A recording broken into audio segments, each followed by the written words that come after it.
ಏಕ್ ಅಕೇಲಾ ಅಂತ ಎದೆ ತಟ್ಟಿಕೊಳ್ತಾ ಇದ್ದ ಮೋದಿ ಆಟ 2019ರ ಚುನಾವಣೆ ಹೊತ್ತಿಗೆ ಮುಗಿದು ಹೋದ ವಿಚಾರ ಬಿಜೆಪಿಗೆ ಗೊತ್ತಾಗಿದ್ದು ಹೋಗ್ಲಿ, ಸ್ವತಃ ಮೋದಿಗೆ ಗೊತ್ತಾಗುವಾಗ್ಲೂ ಬಹಳ ತಡವಾಗಿತ್ತು. 2024ರಲ್ಲಿ 400 ಪಾರ್ ಭ್ರಮೆಯಲ್ಲಿದ್ದ ಇಡೀ ಬಿಜೆಪಿ ವ್ಯವಸ್ಥೆಗೆ ಬಹುದೊಡ್ಡ ಸವಾಲಾಗಿದ್ದು ಏಕ್ ಅಕೇಲಾ ರಾಹುಲ್ ಗಾಂಧಿ. ಅಂತಹ ರಾಹುಲ್ ವಿರುದ್ಧ ಅವಕಾಶ ಸಿಕ್ಕಿದ್ರೆ ಸಾಕು, ದೇಶ ವಿರೋಧಿ ಅಂತ ಅನ್ನೋಕೆ ಅದೇ ಬಿಜೆಪಿಯ ತಲೆಗಳು ಕಾದುಕೊಂಡೇ ಇರುತ್ತೆ. ಬಿಜೆಪಿಯ ಶಿವರಾಜ್ ಸಿಂಗ್ ಚೌಹಾಣ್, ಗಿರಿರಾಜ್ ಸಿಂಗ್ ಸೇರಿದಂತೆ ಬಹಳಷ್ಟು ನಾಯಕರು ರಾಹುಲ್ ವಿರುದ್ಧ ಬಳಸೋಕೆ ನೋಡೋದು ಅದೊಂದೇ ಅಸ್ತ್ರವನ್ನ. ಈಗ ಮತ್ತೊಮ್ಮೆ ಬಿಜೆಪಿ ಅದನ್ನೇ ಮಾಡಿದೆ. ಈಗ ರಾಹುಲ್ ಗಾಂಧಿ ವಿರುದ್ಧ ಹರಿಹಾಯ್ದಿರೋದು ಅಮಿತ್ ಶಾ. ಅಮೆರಿಕ ಪ್ರವಾಸದಲ್ಲಿರುವ ರಾಹುಲ್ ಗಾಂಧಿ ಬಿಜೆಪಿ ಆಡಳಿತದಲ್ಲಿ ಹೇಗೆಲ್ಲ ಸತ್ಯಗಳನ್ನ ಮುಚ್ಚಿಡ್ಲಾಗಿದೆ ಅನ್ನೋದನ್ನ ತೆರೆದು ತೋರಿಸ್ತಾ ಇದ್ದಾರೆ. ಮೋದಿಯ ವಿಶ್ವಗುರು ಪ್ರತಿಪಾದನೆ ಹಿಂದಿನ ಪೊಳ್ಳುತನಗಳು ಬಯಲಾಗ್ತಿವೆ. ದೇಶದ 90%ರಷ್ಟಿರುವ ಸಮುದಾಯಗಳು ಪಾಲ್ಗೊಳ್ಳೋಕೆ ಅವಕಾಶವೇ ಇರದ ವ್ಯವಸ್ಥೆ ಬಗ್ಗೆ ಮಾತನಾಡಿರುವ ರಾಹುಲ್ ಗಾಂಧಿ ಜಾತಿ ಜನಗಣತಿ ಮೀಸಲಾತಿ ವಿಚಾರದ ಬಗ್ಗೆನೂ ಹೇಳಿದ್ದಾರೆ. ಭಾರತ ಉತ್ತಮ ಸ್ಥಿತಿಗೆ ತಲುಪಿದಾಗ ಮಾತ್ರವೇ ದೇಶದಲ್ಲಿ ಎಲ್ಲವೂ ನ್ಯಾಯಸಮ್ಮತವಾಗಿದೆ ಅಂತ ಆದಾಗ್ಲೇ ಮೀಸಲಾತಿ ರದ್ದುಗೊಳಿಸೋ ಬಗ್ಗೆ ಕಾಂಗ್ರೆಸ್ ಯೋಚಿಸಲಿದೆ. ಸದ್ಯಕ್ಕೆ ಅಂತಹ ಯಾವ ಆಲೋಚನೆಯೂ ಇಲ್ಲ ಅಂತ ಅಮೆರಿಕದ ಜಾರ್ಜ್ ಟೌನ್ ವಿವಿಯಲ್ಲಿ ವಿದ್ಯಾರ್ಥಿಗಳ ಜೊತೆಗಿನ ಸಂವಾದದಲ್ಲಿ ರಾಹುಲ್ ಹೇಳಿದ್ರು. ಅಮೆರಿಕದಲ್ಲಿ ರಾಹುಲ್ ಅಬ್ಬರ ನೋಡಿಗೆ ತತ್ತರಿಸ್ತಾ ಇರುವ ಬಿಜೆಪಿ ಪ್ರತ್ಯುತ್ತರ ಕೊಡೋದಕ್ಕೂ ಆಗದೆ ತನ್ನ ಹಳೆ ಚಾಳಿಗೆ ಮೊರೆ ಹೋಗಿದೆ. ರಾಹುಲ್ ಹೇಳಿಕೆಯನ್ನ ಭಾಗಶಃ ತೆಗೆದುಕೊಂಡು ತಪ್ಪಾಗಿ ವ್ಯಾಖ್ಯಾನಿಸಿ ರಾಹುಲ್ ವಿರುದ್ಧ ಅಮಿತ್ ಶಾ ವಾಗ್ದಾಳಿ ನಡೆಸಿದ್ದಾರೆ. ಭಾರತ ಸಾಮಾಜಿಕ ನ್ಯಾಯ ವಿಚಾರದಲ್ಲಿ ಸಮರ್ಥವಾದಾಗ, ಎಲ್ಲರಿಗೂ ಸಾಮಾಜಿಕ ನ್ಯಾಯದ ಭಾಗಿದಾರಿಕೆ ಸಿಕ್ಕಿದೆ ಅಂತಾದಾಗ ಮೀಸಲಾತಿ ತೆಗೆದುಹಾಕುವ ಬಗ್ಗೆ ಯೋಚನೆ ಮಾಡಬಹುದು ಅಂತ ರಾಹುಲ್ ಹೇಳಿದ್ರು. ಆದ್ರೆ ಅದನ್ನ ರಾಹುಲ್ ಗಾಂಧಿ ಮೀಸಲಾತಿ ರದ್ದು ಮಾಡೋದಾಗಿ ಹೇಳಿದ್ದಾರೆ ಅಂತ ಸುಳ್ಳು ಪ್ರಚಾರ ಮಾಡುವ ಹಳೆಯ ಹೀನ ಶೈಲಿಯನ್ನೇ ಬಿಜೆಪಿ ನಾಯಕ ಅನುಸರಿಸಿದ್ದಾರೆ. ಬಿಜೆಪಿ ಅಧಿಕಾರದಲ್ಲಿರೋವರೆಗೂ ಯಾರೂ ಮೀಸಲಾತಿ ರದ್ದುಗೊಳಿಸೋಕೆ ಸಾಧ್ಯವಿಲ್ಲ ಅಂತ ಅಮಿತ್ ಶಾ ವೀರಾವೇಶದ ಮಾತಾಡಿದ್ದಾರೆ. ಇದೊಂದು ರೀತಿಯಲ್ಲಿ ಹಾಸ್ಯಾಸ್ಪದವಾಗಿಯೂ ಇದೆ. ಬಿಜೆಪಿ ಸಂಘ ಪರಿವಾರದ ಮುಖಂಡರೇ ಮೀಸಲಾತಿ ವಿರುದ್ಧ ಇರೋರು ಮತ್ತು ಅದನ್ನ ರದ್ದುಗೊಳಿಸ್ತೀವಿ ಅಂತ ಹೇಳಿದವರು. ಬಿಜೆಪಿಯ ಮಾತೃ ಸಂಘಟನೆ ಆರ್ಎಸ್ಎಸ್ಗೆ ಮೀಸಲಾತಿ ಬಗ್ಗೆ ಅದೆಷ್ಟು ಅಸಹನೆ ಇದೆ ಅನ್ನೋದು ಓಪನ್ ಸೀಕ್ರೆಟ್. ಮೀಸಲಾತಿ ವಿರುದ್ಧ ಇರೋರು ಅವರೇ ಹೊರತು ಬಿಜೆಪಿಯ ಹೊರತು ವಿಪಕ್ಷ ನಾಯಕರಲ್ಲ.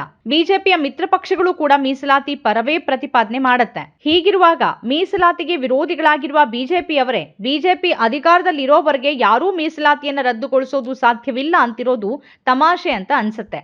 ರಾಹುಲ್ ವಿರುದ್ಧ ಹೇಗೆ ಪ್ರತ್ಯುತ್ತರ ಕೊಡೋದು ಅನ್ನೋ ಉದ್ವಿಗ್ನತೆಗೆ ಒಳಗಾಗಿರುವ ಬಿಜೆಪಿ ಅಮಿತ್ ಶಾ ತರದ ನಾಯಕರು ರಾಹುಲ್ ಅವರ ಹೇಳಿಕೆಯನ್ನೇ ಹೀಗೆ ತಿರುಚಿ ಅಪಪ್ರಚಾರ ಮಾಡುವ ಗತಿಗೆ ಮುಟ್ಟಿದ್ದಾರೆ. ಅಮಿತ್ ಶಾ ಅವರ ಈ ಸುಳ್ಳಿಗೆ ಅಮೆರಿಕದಲ್ಲೇ ಪ್ರತಿಕ್ರಿಯಿಸಿರುವ ರಾಹುಲ್ ಗಾಂಧಿ ತಾವು ಹೇಳಿರೋದು ಏನು ಅನ್ನೋದನ್ನ ಮತ್ತೊಮ್ಮೆ ಸ್ಪಷ್ಟಪಡಿಸಿದ್ದಾರೆ.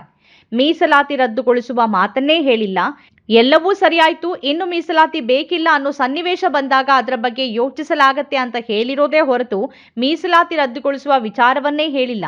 ಮೀಸಲಾತಿಯನ್ನ ಇನ್ನಷ್ಟು ಬಲಪಡಿಸುವ ನಿಟ್ಟಿನಲ್ಲಿ ತಾವಿರೋದಾಗಿ ರಾಹುಲ್ ಹೇಳಿದ್ದಾರೆ. ಕಾಂಗ್ರೆಸ್ ನಾಯಕ ಪವನ್ ಖೇರಾ ಕೂಡ ರಾಹುಲ್ ಅವರು ಹೇಳಿರೋದೇನು ಅನ್ನೋದನ್ನ ಸ್ಪಷ್ಟಪಡಿಸಿದ್ದಾರೆ. ಮೀಸಲಾತಿ ವಿರೋಧಿ ಅಜೆಂಡಾ ಇಲ್ಲ, ಅದಕ್ಕೆ ವ್ಯತಿರಿಕ್ತವಾಗಿ ಮೀಸಲಾತಿಯ ಮಿತಿಯನ್ನ 50%ಕ್ಕಿಂತ ಹೆಚ್ಚಿಸ್ತೀವಿ. ನಾವು ಮೀಸಲಾತಿ ಮಿತಿಯನ್ನ ಹೆಚ್ಚಿಸೋದ್ರಿಂದ ಅವರಿಗೇನಾದ್ರೂ ಸಮಸ್ಯೆನಾ ಅಂತ ಅಮಿತ್ ಶಾ ಅವರಿಗೆ ಸಾರ್ವಜನಿಕವಾಗಿ ಹೇಳಿ ಅಂತ ರಾಹುಲ್ ಸವಾಲೆಸೆದಿರೋದಾಗಿ ಖೇರಾ ಹೇಳಿದ್ದಾರೆ. ರಾಹುಲ್ ಗಾಂಧಿ ದೇಶ ವಿರೋಧಿ ಹೇಳಿಕೆಯನ್ನ ಕೊಟ್ಟಿದ್ರೆ ಅಮಿತ್ ಶಾ ಅವರ ವಿರುದ್ಧ ಕ್ರಮ ಕೈಗೊಳ್ಳಲಿ ಅಂತಾನೂ ಪವನ್ ಖೇರಾ ಸವಾಲ್ ಹಾಕಿದ್ದಾರೆ. ಬಿಜೆಪಿಯವರ ಬಗೆ ಹೇಗೆ ಅಂತಂದ್ರೆ, ಸುಳ್ಳನ್ನು ಹೇಳ್ಬಿಡೋದು, ಅದು ಹಾಗಲ್ಲ ಹೀಗೆ ಅಂತ ಗೊತ್ತಾಗೋ ಹೊತ್ತಿಗೆ ಅದು ಸಾಕಷ್ಟು ವ್ಯಾಪಿಸಿಕೊಂಡಿರುತ್ತಲ್ಲ, ಅದರ ಲಾಭ ಪಡೆಯೋಕೆ ನೋಡೋದು. ಈಗ ಅಮಿತ್ ಶಾ ಕೂಡ ಅದನ್ನೇ ಮಾಡಿದ್ದಾರೆ. ರಾಹುಲ್ ಹೇಳಿಕೆಗೆ ಪ್ರತಿಕ್ರಿಯೆಯಾಗಿ ಎಕ್ಸ್ ನಲ್ಲಿ ಬರೆದಿರುವ ಅವರು, ರಾಹುಲ್ ಗಾಂಧಿ ಹೇಳಿಕೆ ಪ್ರಾದೇಶಿಕತೆ, ಧರ್ಮ ಮತ್ತು ಭಾಷಿಕ ಭಿನ್ನಾಭಿಪ್ರಾಯದ ರೀತಿಯಲ್ಲಿ ಬಿರುಕುಗಳನ್ನು ಸೃಷ್ಟಿಸುವ ಕಾಂಗ್ರೆಸ್ನ ರಾಜಕೀಯವನ್ನೇ ಬಹಿರಂಗಪಡಿಸುತ್ತೆ. ಮೀಸಲಾತಿಯನ್ನ ಕೊನೆಗೊಳಿಸುವ ಬಗ್ಗೆ ಮಾತನಾಡುವ ಮೂಲಕ ರಾಹುಲ್ ಗಾಂಧಿ ಮತ್ತೊಮ್ಮೆ ಕಾಂಗ್ರೆಸ್ನ ಮೀಸಲಾತಿ ವಿರೋಧಿ ಮುಖವನ್ನ ತೋರಿಸಿದಂತಾಗಿದೆ ಅಂತ ಹೇಳಿದ್ದಾರೆ. ಅವರ ಮನಸ್ಸಿನಲ್ಲಿದ್ದ ವಿಚಾರಗಳು ಮಾತಿನ ರೂಪದಲ್ಲಿ ಹೊರಬಂದಿವೆ. ಬಿಜೆಪಿ ಇರೋವರೆಗೂ ಮೀಸಲಾತಿಯನ್ನ ಯಾರೂ ರದ್ದು ಮಾಡೋಕೆ ಸಾಧ್ಯವಿಲ್ಲ ಮತ್ತು ದೇಶದ ಭದ್ರತೆಯೊಂದಿಗೆ ಆಟವಾಡೋಕೆ ಸಾಧ್ಯ ಇಲ್ಲ ಅಂತ ನಾನು ರಾಹುಲ್ ಗಾಂಧಿಗೆ ಹೇಳೋಕೆ ಬಯಸ್ತೀನಿ ಅಂತ ಅಮಿತ್ ಶಾ ಹೇಳಿದ್ದಾರೆ. ದೇಶವನ್ನ ವಿಭಜಿಸುವ ಶಕ್ತಿಗಳ ಜೊತೆ ನಿಂತು ದೇಶ ವಿರೋಧಿ ಹೇಳಿಕೆಗಳನ್ನ ನೀಡೋದು ರಾಹುಲ್ ಗಾಂಧಿ ಮತ್ತು ಕಾಂಗ್ರೆಸ್ಗೆ ಅಭ್ಯಾಸವಾಗ್ಬಿಟ್ಟಿದೆ ಅಂತ ಅಮಿತ್ ಶಾ ಹೇಳಿದ್ದಾರೆ. ಒಂದು ವಿಚಾರವಂತೂ ಸ್ಪಷ್ಟ, ರಾಹುಲ್ ಮೀಸಲಾತಿ ವಿರುದ್ಧ ಮಾತಾಡೋರಲ್ಲ ಅಂತ ಬಿಜೆಪಿಗೆ ಅಥವಾ ಅಮಿತ್ ಶಾಗೆ ಗೊತ್ತಿದೆ. ರಾಹುಲ್ ಮೀಸಲಾತಿ ವಿರುದ್ಧ ಮಾತಾಡಿಲ್ಲ ಅನ್ನೋದು ಗೊತ್ತಿದೆ. ಆದ್ರೆ ಅಮೆರಿಕದ ನೆಲದಲ್ಲಿ ರಾಹುಲ್ ಆಡ್ತಿರುವ ಮಾತುಗಳು, ಅವರು ಹೇಳ್ತಿರುವ ಸತ್ಯಗಳು ಬಿಜೆಪಿಗೆ ಸಹಿಸ್ಕೊಳಕ್ ಆಗ್ತಾ ಇಲ್ಲ. ಹಾಗಾಗಿ ಬಿಜೆಪಿ ಚಡಪಡಿಕೆ ಹೆಚ್ಚಿದೆ, ಅದಕ್ಕೆ ಒಳಗೊಳಗೆ ತಳಮಳ ಆಗ್ತಾ ಇದೆ.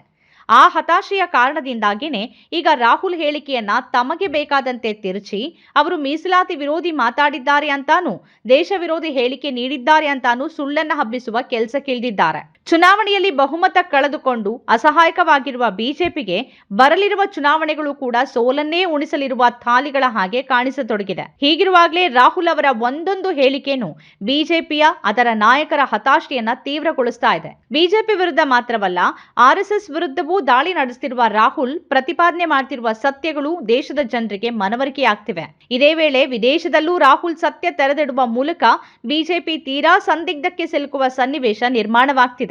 ಹಾಗಾಗಿನೇ ಬಿಜೆಪಿಯ ಈ ಹಳೆಯ ಚಾಣಕ್ಯ ರಾಹುಲ್ ವಿರುದ್ಧ ಆಕ್ರೋಶ ಕಾರುವ ಮಾತಾಡಿದ್ದಾರೆ. ಆದರೆ ಬಿಜೆಪಿ ಎಷ್ಟು ದಿನ ತನ್ನ ಈ ಸುಳ್ಳಿನ ಎಂಜಿನನ್ನೇ ಸದ್ದು ಮಾಡೋಕೆ ಬಿಟ್ಕೊಂಡು ಲಾಭ ಪಡೆಯೋಕೆ ಹೆಣಗಾಡ್ತಾ ಇರತ್ತೆ? ನಮ್ಮ ಕಾರ್ಯಕ್ರಮಗಳನ್ನ ನೀವು ನೋಡ್ತಾ ಇದ್ರೆ ನಮ್ಮ ಚಾನೆಲ್ ಅನ್ನ ಸಬ್ಸ್ಕ್ರೈಬ್ ಮಾಡಿ, ಪಕ್ಕದ ಬೆಲ್ ಐಕಾನ್ ಒತ್ತಿ ನಮ್ಮನ್ನ ಬೆಂಬಲಿಸಿ.